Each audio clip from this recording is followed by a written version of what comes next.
All right, so as 2024 ends and we head into a brave new year of 2025, I figured, you know what?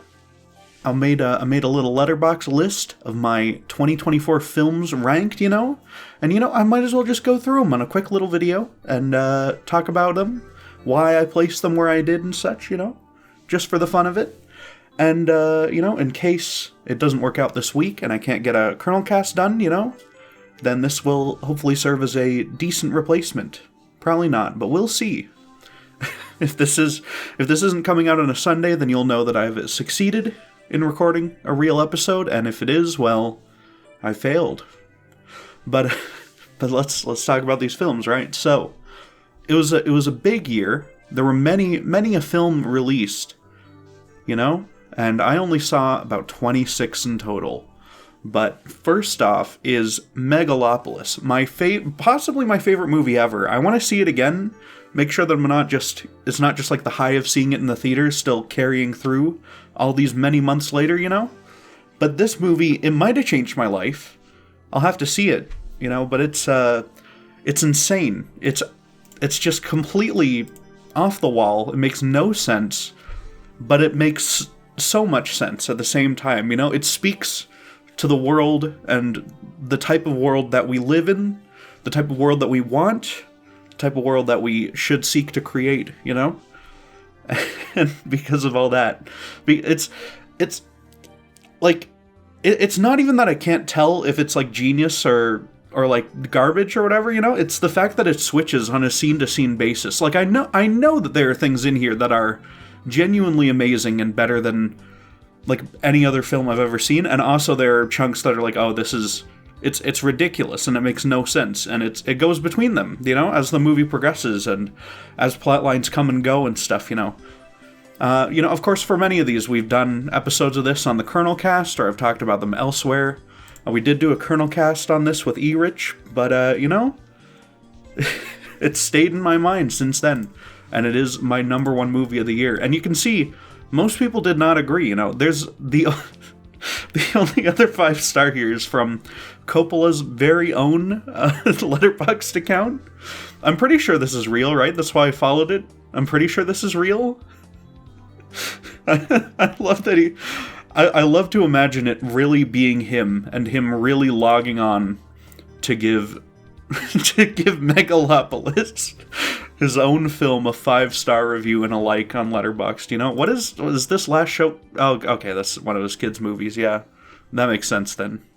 But yeah, that's fantastic. I love Coppola. Just everything I've seen of like him speaking about his stuff, mostly on Twitter. He did some AMAs about Megalopolis after it released on Twitter and on Instagram and stuff, and it was interesting to hear his thoughts and what his thing, It's a very, you can tell that he's like 80 years old, when you read some of the stuff he says and how he acts on these things, but I mean, it worked. I love this movie.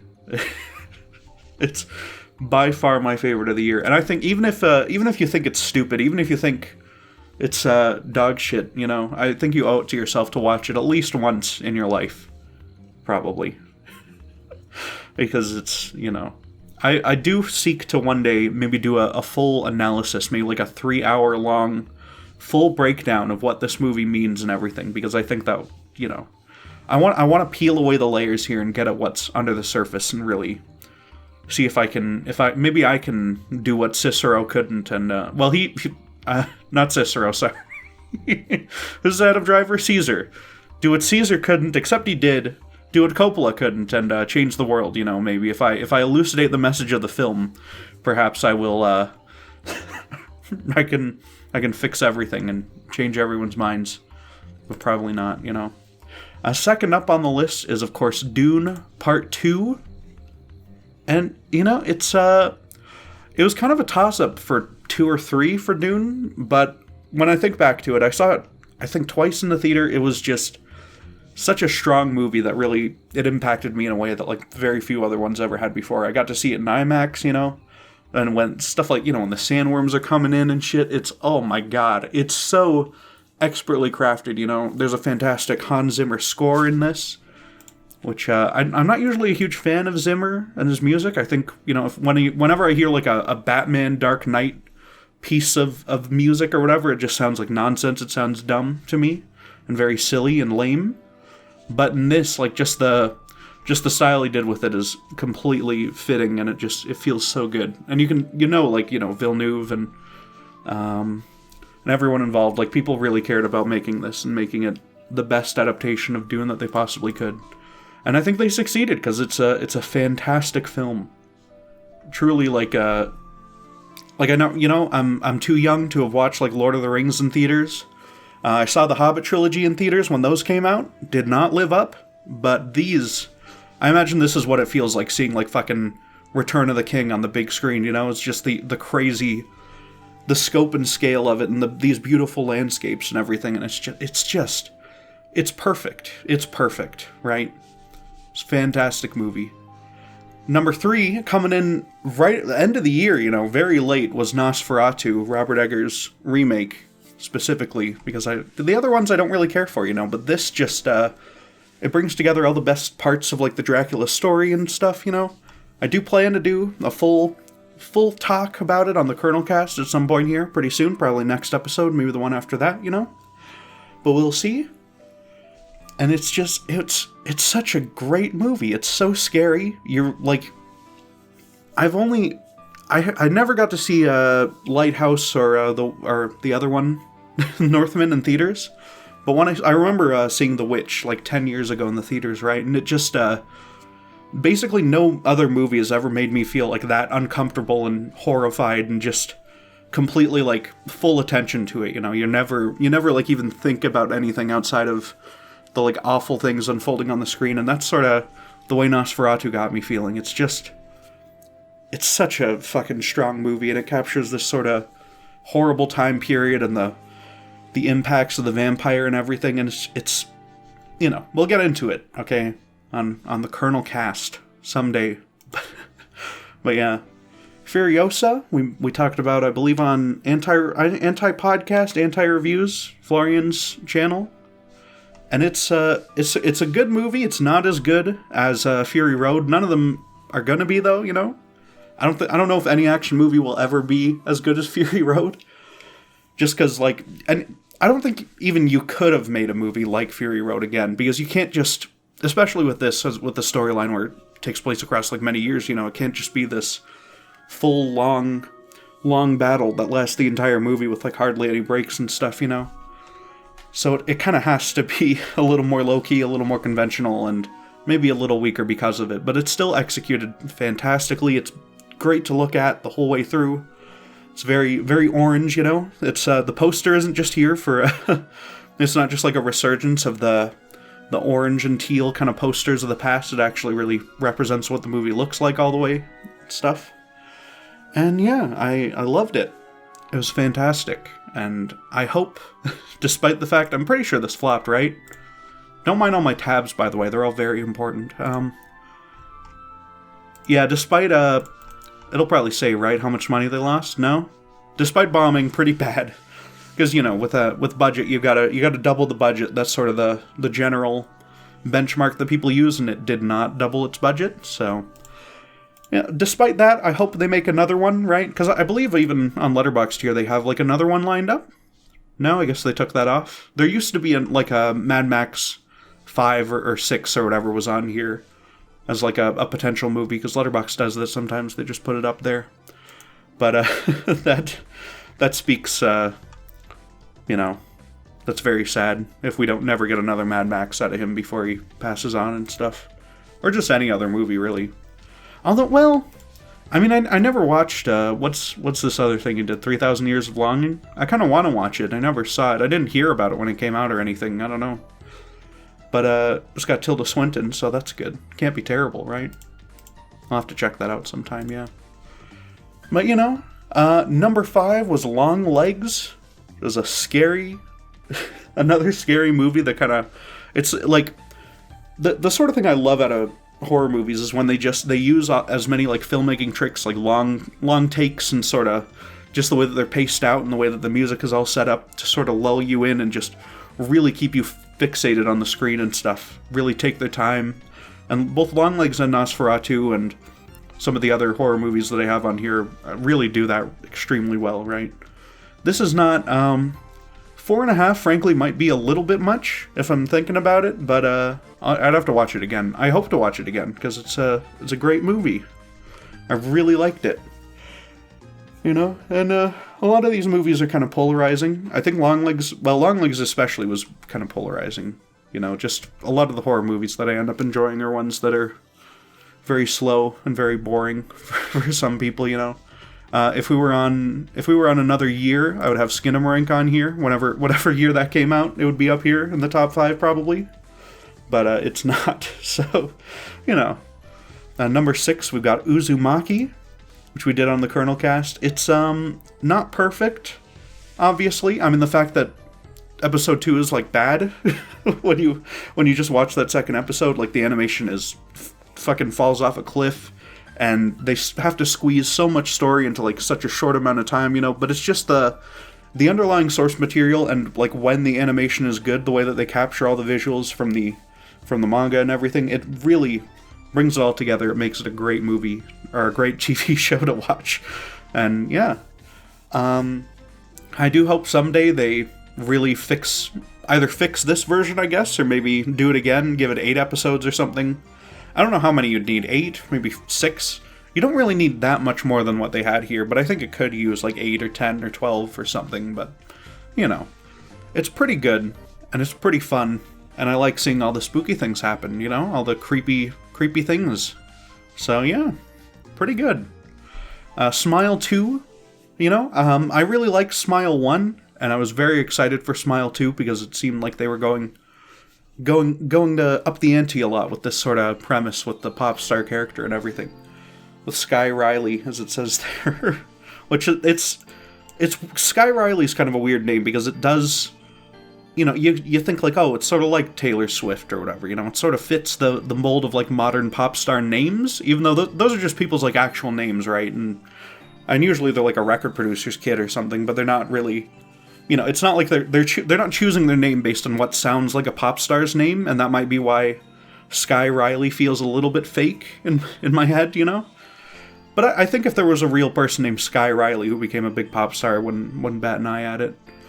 But yeah, it's another one that just ratchets up the tension and really, really brings all this stuff to a boil and everything. And it's just, especially for the Smile movies, like the whole point is to make these characters as disturbed and like sleep deprived and miserable as they can throughout the whole runtime before just tearing them down right at the end, and it does a great job of that. Like, you see her life completely fall apart. So that's fun. It was pretty good. What did I put it at? 6th, 7th? Yeah. So not top 5, but it would have been in perhaps a weaker year. Pardon me, I got a yawn there. We have Penguin, number 8. We did this on the Colonelcast for the Colonel Bat. It was the first episode of the Colonel Bat, which has been... It's been really fun doing the Colonel Bat. It's been one of the best sort of podcast things that I've ever gotten to do. I just like spinning the damn wheel, Fuck it, let's, hold up. Wheel of Names. Let's just spin the wheel. Why not, chat? What's it gonna land on? Ooh! Oh! It's the Batman! That's not a real spin. That doesn't... Shut up. Don't play the fucking applause. It doesn't count. But it's fun, It's fun. Sometimes I'll just pull up the wheel site and I'll just spin it for fun. But yeah, this was, it's undeniably a really good TV show, right? It's, I'm struggling to even remember what happened in some of the middle episodes, because it is very long, of course. But it was very good, very emotionally impactful. I kind of thought the ending was a little strange, came a bit out of nowhere. Not really like out of, like it makes sense and it's set up properly and stuff. I just don't think it's what I'd have done in that situation, I guess. But that's like my one problem with it. It's got, the vibes are impeccable, of course, the whole way through. There's lots going on. All of these like plot lines sort of converge together. It's really good like mob action kind of stuff, right? Really good mob storytelling, gangster stuff, which I've heard that maybe it rips off The Sopranos quite a lot. It's just Sopranos, but there's a Batman character in it. But you know what? That's fine. If The Sopranos is really good, maybe it should be ripped off forever and recycled into comic book slop. Why not? That's the fate of all culture, okay? Listen, they made an original property this year, Megalopolis, and no one went to see it, okay? If Megalopolis had made $2 billion, then we'd be seeing a very different film landscape going forward, but I guess not. Instead, we've got endless adaptations like Wicked, which I thought was probably the most successful movie musical I've ever seen, as far as adapting a Broadway play. I haven't seen a lot, to be fair. I'm really just judging it against fucking Phantom of the Opera, which is just... I want to do some sort of Colonelcast on that someday, because Phantom of the Opera is just fucking sad, dude. What a disaster. But Wicked is, I thought they did very well, they got real singers to play the leads, which is what you want to do. We reviewed it on the Colonelcast. It was fun. It's a fun movie, and I'm excited for part 2, even though I think part 2 is generally regarded, pretty poorly, as, it's, way more boring, and no one cares, and there's no good songs in it that anyone remembers, so I guess we'll see. Maybe they'll fix it. I'm still putting on my bet right now that they are going to just play Defying Gravity again in Wicked Part 2, or Wicked, they settled on For Good? Yeah, For Good. Oh, he did Justin Bieber Never Say Never? Oh my god. What a crazy glow up for a director. I had no idea. That's so sad. But good for him, though, doing anything else, I guess. That's great. Okay. Oh, he's doing Joseph in the Technicolor. I never saw that, so I've never seen any other version of that, but I've heard of it. It's Andrew Lloyd Webber, who did the Phantom of the Opera. So he's not credited on Phantom. Why isn't he credited as original writer on the Phantom movie? That's weird. Oh well, who cares? Who cares? What were we doing again? What are we doing? What do we hear? Oh right, it's the list.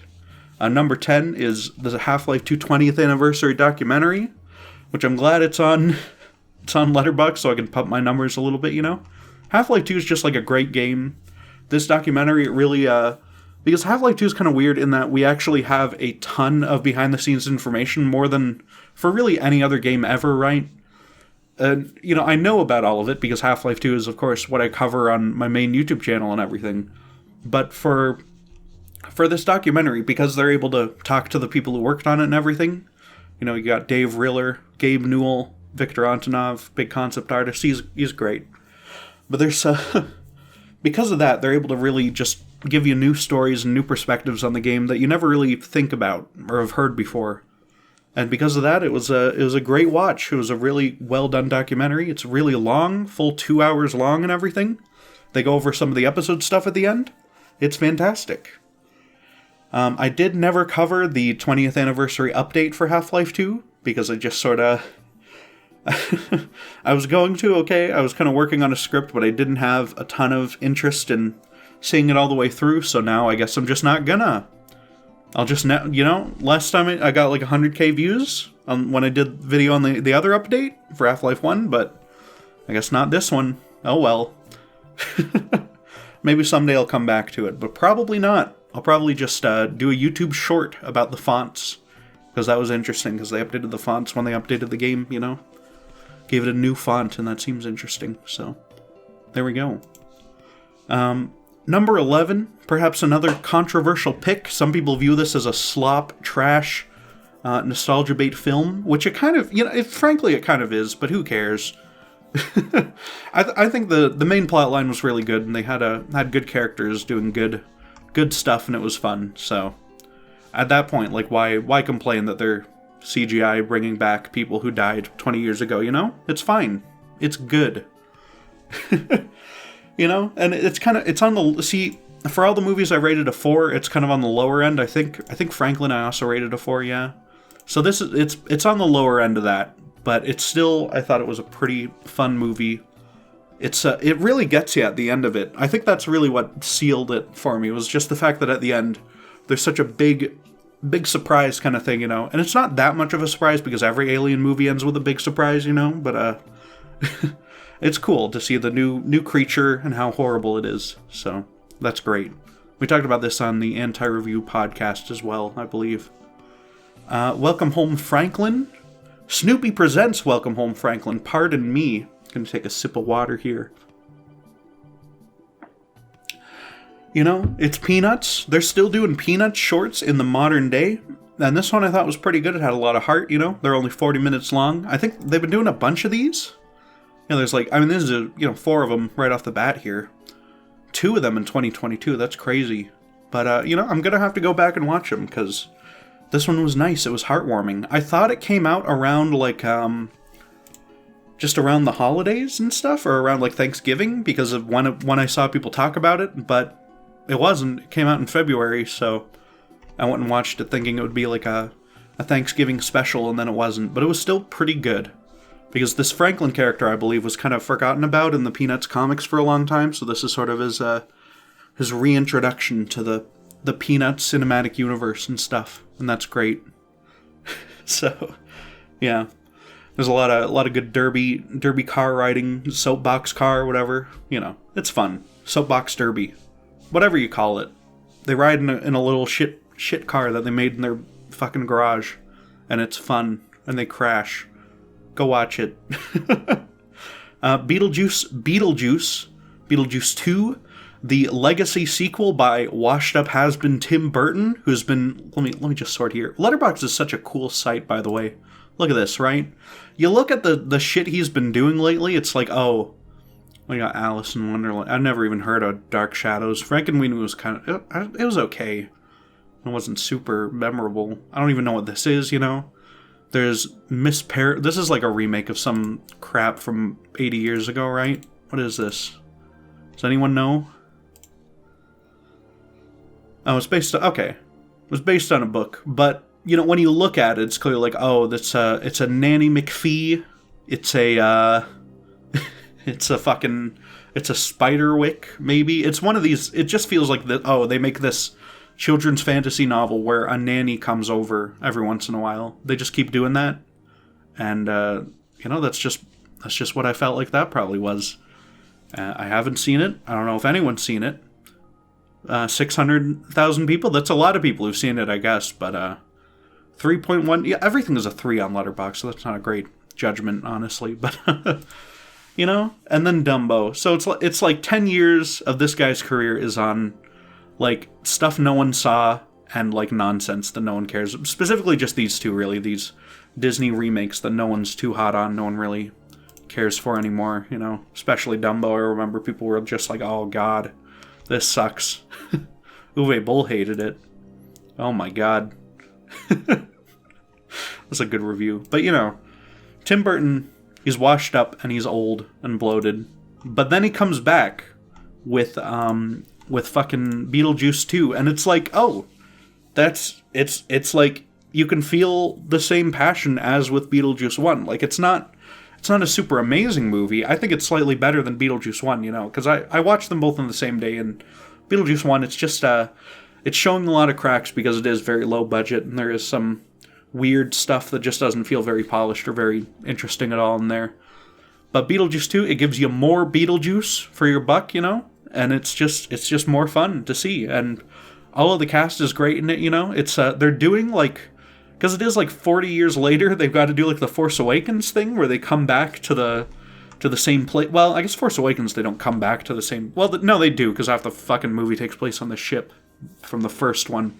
But, they come back to the same old house for contrived reasons, and they gotta, Beetlejuice comes back, and Winona Ryder has to introduce him and talk about him and everything with fucking Jenna Ortega, who's the new stand-in for her character from the first one from 40 years ago. But it's like, it's just like a fun, good movie, though, even though it's following this very strict and silly kind of, like, legacy sequel formula, Despite all that, I thought it was fun. I thought it was a decent movie. It was a good time at the theater, It was good. Super/Man. This is a Christopher Reeve documentary that I watched one night. I don't remember why. But I guess it came out this year. So, it's on the list. It's pretty good. It's not like a super amazing documentary, There's just Because the thing is, it's dealing with a very, like, internal kind of, like, a very big issue that, like this accident that happened to Christopher Reeve and paralyzed him and stuff. Like, it's a very internal kind of matter, right? You can't show a lot of amazing footage of, like, I don't know, like, behind the scenes footage and stuff. Like, there's limited material of him, like, in his wheelchair or trying to live his life and stuff after the accident, right? So it's just, there's not a lot of great visual stuff here for a documentary, but there is. Plus, he passed away, so you cannot, like, interview him for it or anything. But there's good interviews with his, like, kids and his remaining family and everything, and it's good. It was a good documentary. It made me feel sad for him, and then it made me feel glad that he sort of persisted regardless. You know, he sort of made the best of it and tried to fight for, you know, raise some money and try to help out as many people as he could with what he had left for his life. So it was good. It was a good documentary, and I'm excited to see the new Superman James Gunn movie. But yeah, Sonic 3, of course, we did a Colonelcast on that. I thought it's pretty good. It's probably the best Sonic movie. I might rewatch Sonic 1 to find out if that's really true. Probably not. I don't really care. Whatever. It's okay. If you really love if you like Sonic, you're gonna like the movie. If you don't care for him like me, you're gonna think it's probably okay on a technical level, but maybe you'll be annoyed by it like me. I don't know what my relationship is with the Sonic series anymore, because I see a lot of it. Whenever I pull up Twitter, there's just tons of Sonic, and I always read every tweet about him, and I don't know why. You know, I saw The Substance, you know? It was probably pretty bad that it got so overhyped for me, because I thought it was a, like, pretty good but not super amazing kind of body horror movie. It's obviously playing on a lot of the old classic body horror stuff. All the effects look very practical. But it didn't do that much for me, you know? I think it was definitely too fucking long. But every movie's too fucking long, you know? 2 hours, 20 minutes for this, like, 90-minute concept? Sure, whatever. Why not? But, yeah. It was not bad, but it was not, it did not excite me the way it did for a lot of people. I'd rather just watch The Thing or The Fly or something, you know? I'm glad they went with the naming convention, though, for all these body horror movies. The Blob, that's another one, and now The Substance. That's 4 movies that are just, you know, they gotta be named that way. Deadpool and Wolverine, I gave it 3.5 when I saw it, but I'm rating it lower than all the 3s. Well, some of the 3s, because I just sort of, when I think back on it, there's not a huge impression it's made, and I have no interest in going back and rewatching it to, like, see if my rating was bad, or if it deserves lower, but I think back to it and I'm like, oh, there's not a lot of super funny stuff, there's not a lot of, like, great substance to the story. I'm not, like, that interested in seeing Deadpool and Wolverine themselves, like, interact. Like, I like Hugh Jackman and stuff in those X-Men movies, but he's always, I don't care for him compared to some of the other X-Men characters, you know? So it's just a weird thing for me. And someday I'll have to rewatch it, but, you know, we'll see. Maybe I'm underrating it in my head. Maybe I've been incepted by miserable people to think it's terrible. But who knows? Maybe it is just terrible. Oddity, this was another victim, right? Shortly after I saw Longlegs, which I loved, people were like, oh, this is the real Longlegs. This is the better movie that's really scary. And then I tried to watch it, and I kept kind of falling asleep because I watched it too late in the night. And I ended up just not really caring for it, you know? There was, like, a twist in there that I hardly remember. There's a big wooden dummy that doesn't really do much.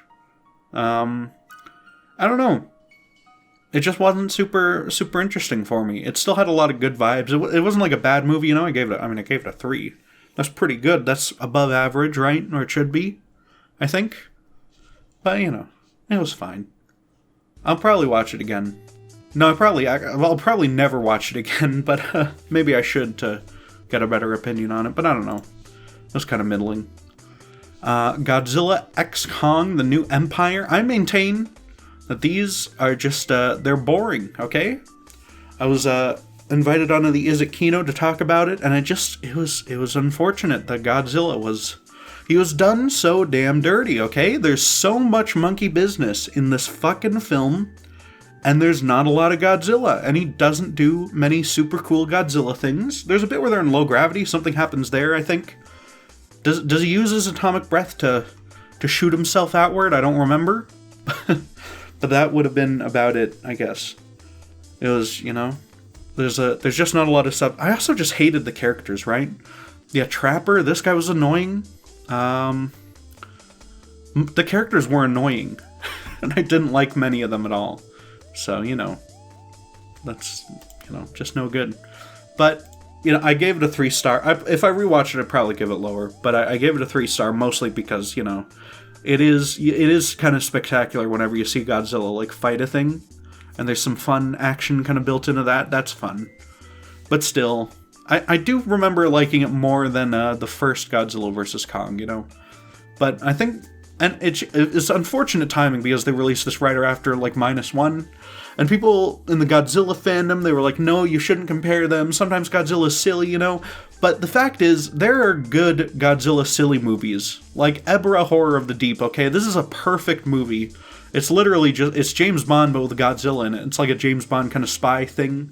Except not really. It's more like Indiana Jones, where the characters kind of half know what they're doing, and they kind of bumble around and hope that they're smart about it, right? But they are kind of thrust into this situation, and they don't entirely know what they're doing, and then they sort it out anyway. And this is from the 60s, right? This is like Godzilla 10 from the 60s, and it's my favorite one. So, yeah. There are better silly Godzilla movies with big silly fights and stuff that are also have compelling characters and really good narrative arcs to them and stuff, So, this did not, and I judged it somewhat harshly. Inside Out 2, it was a lot like Inside Out 1. They had all the emotions, right?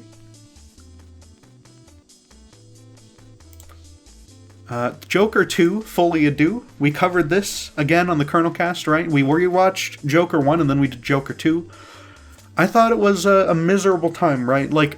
I appreciate the sort of commentary on the first one and we're gonna really skewer those guys who thought it was because they're right to poke fun at these people who thought that the Joker is the hero and whatever, Maybe tell them they're wrong, show him being kind of lame and sad again, because really it's like this is how it would go, right? If this happened in real life, he'd be in jail and then he'd be sad and then he'd die. So, but that doesn't make for a good movie. So you just watch it and you keep watching, and he keeps having scenes where he's very sad, and it kind of feels like things are building up to something happening, and then something does kind of happen, but not really, and then it's over. So it just doesn't make for a grand viewing experience in the theater, right? Yeah. Arcadian. This was a Red Letter Media thing, right? Hold up, chat. I'm not watching this. When did they talk about this? Because I watched this whole... Okay, they talked about it with... I guess that's Nicolas Cage connection, right? They talked about this with our fucking long legs, and I was convinced, I should go watch it. I think they were pretty positive on it. There's a guy who tracks this, right? Yeah, they were decently positive on it. It had a weird monster in it who it looked like a weird fly with a big teeth that yapped a lot. It would clap its horrible teeth together and slap at you or whatever. It was really weird, but I watched it and all the characters are dumb, no one matters, and it's stupid, so it just wasn't a very good movie, and I did not enjoy it. I feel like I wasted my time. The Knuckles show, oh god. Knuckles show was bad, okay? This was a bad TV show. It's so long. It's 3 hours of nothing going on. It's this road trip thing. But as you're watching it, it's so sad and it's so miserable. And then you get to, I believe, episode 4, right? And it turns into the best thing I've seen maybe ever. So it's just, they go all out with it in episode 4 for no reason. And that episode has no Knuckles. It's just this fucking fat guy, Wade Whipple. He jousts some guy on a motorbike, and he finds the inner Knuckles within him. And that episode on its own is fantastic and should be viewed by everyone, I think. Especially if you hate Sonic. Even if you do, and especially if you do. but that is 20 minutes sandwiched in trash. So, don't watch the rest of it. Just watch that one episode. It's pretty self-contained. You can just watch it and be like, yeah, I get it. Sure. Good episode. Ellen had a new stand-up special. I watched this kind of knowing I'd hate it, right? Because it's Ellen, and she's back, but she's annoying, and no one really whenever I see old clips of Ellen on her show, it's like, oh, she feels extremely fake. She feels like faker, possibly even more fake than Fallon and Kimmel and all, the fucking Hollywood Jimmies, these people, these freaks, and especially when you watch this and she's been like a millionaire for 20 years of her life, and she's talking about like, oh, what's relatable comedy? I'm going to talk about parking my car and being canceled. And it's like, no one cares, Ellen. We're done.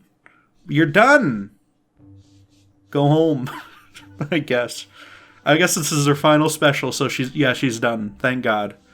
It was not good. It was not fun. And not even, like, it wasn't like, she didn't, like, bomb it, right? All the crowd was still laughing, and it felt like it should have been going well. It's just the jokes weren't good, and none of them were funny, and I don't really like her. So, don't watch it. Just avoid it. That goes for, like, don't watch any of these last 4. Just don't watch them, except for Knuckles episode 4. Or whichever one it was. Whichever one was the good one. I don't even remember. I think it was 4, but yeah, don't, and also don't watch Saving Bikini Bottom, the Sandy Cheeks movie. Why did I give this 1 star? Why?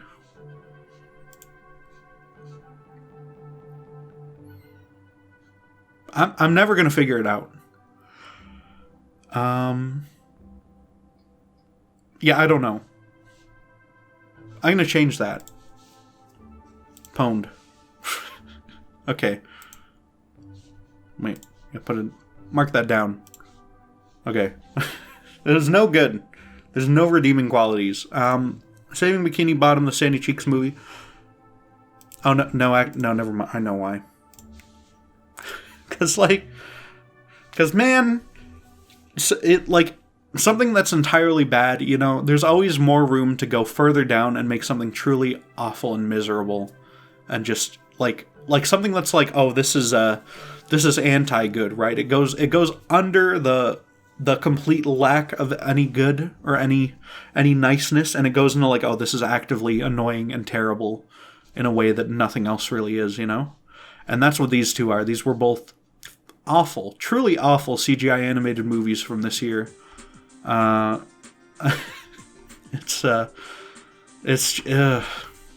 This movie was like, it's just Sandy being like kind of lame, and she has a lame, annoying family, and there's these awful fucking live action characters who are a chore to watch.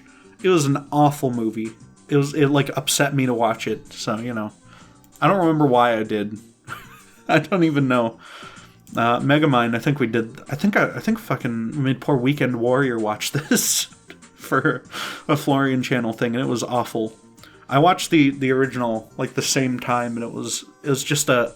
I don't like Megamind 1. It's not like a super good movie, right? It's like a mid-tier Pixar knockoff sort of movie, because they kept making that, and they're gonna keep doing that forever. But it's like, this was just, oh, it's so cheap, it's so bad. It's of course this was gonna start a fucking TV show. I guess that TV show probably released, right? I bet it didn't get season 2, but who knows? They renamed Minion to Old Chum because minions are a thing. Who's in it? There was Adam Lambert's in it at the very end in a post-credit scene. He's Adam Lambert is in. He's the replacement for Freddie Mercury because in Queen, because Freddie Mercury died and they wanted to keep doing Queen revival shows and whatever. Adam Lambert's there, and he's pretty good with Queen. I've seen him live with that. But he's he's only in at the end of this, and I think he was the best voice actor in the fucking movie too. And he comes in at the very end, so I don't even know really. It was not a good show. They didn't get anyone who even sort of sounds like Megamind. All the actors are completely off. Because you're not gonna get fucking whatever famous guy was in the first one, right? Who was that? Yeah, Will Ferrell. You're not gonna get Will Ferrell back or Tina Fey or any of these people. But like, it was so lame and so cringe, and I didn't enjoy a minute of it. And it was like genuinely like made me mad that this exists and people poured money into this expecting to like make a piece of art. Or I guess, well, expecting to extract dollars from people who made Megamind, you know what it is? It's this, okay? It's this. This is why they made the movie. And this is why they're making Shrek 5, you know? Like, I guess that's DreamWorks' fucking strategy now, is just make movies that make sequels that have, like, internet traffic due to memes now forever. That's just what they're gonna do. So, it's slop, and it's bad. And it's an affront to all that is good in filmmaking. So, I got a half star. And that's, you know what, Ellen, at least, I was gonna say it's an earnest attempt at, like, doing humor, but it's probably not, you know? Probably not true. Probably not even, but maybe. Who knows? Who knows, chat? But yeah. I guess that's it, right? That's all our films for the day. 2024 has been good, you know? It's a fun year. We did Colonelcast. I love the Colonelcast. I love doing that. It's a very fun show to run, you know, and just talk about films. And hopefully I can keep it going. Hopefully we'll have more episodes for you in the big 025. And, yeah. It'll be good. We're on Mario Kart now. 40 minutes. That's a good length, right? Yeah. I don't have anything else to talk about, so it better be a good length. See you guys. Thank you for watching.